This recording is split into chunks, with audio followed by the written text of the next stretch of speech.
Hello বন্ধুরা, তোমাদের একটা জিনিস দেখাবো। এই দেখো আম, আমাদের সেই গাছ আছে, আম গাছ, সেখান থেকে এই আমটাকে পাড়া হয়েছে, একটু হলুদ হয়ে গেছে। আর এটা হচ্ছে কাঁচা মেটে আম। কাঁচা মেটে আম কে কে খেতে ভালোবাসো? আমি তো খুব খেতে ভালোবাসি, হেভি লাগে, কাঁচাবেলায় মিষ্টি লাগে। এখন এই আমটাকে কাটবো, তোমরা দেখো। দেখেছো হিমসাগর আম এত সুন্দর খেতে, কি বলবো। কালার দেখো, আমটার কালার দেখো।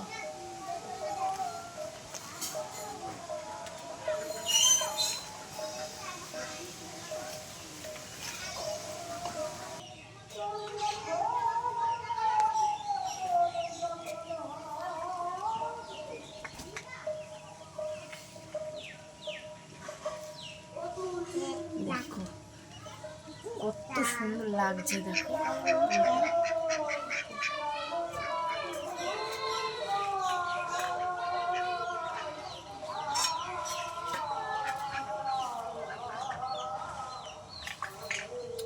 কি টেস্ট, কি বলবো।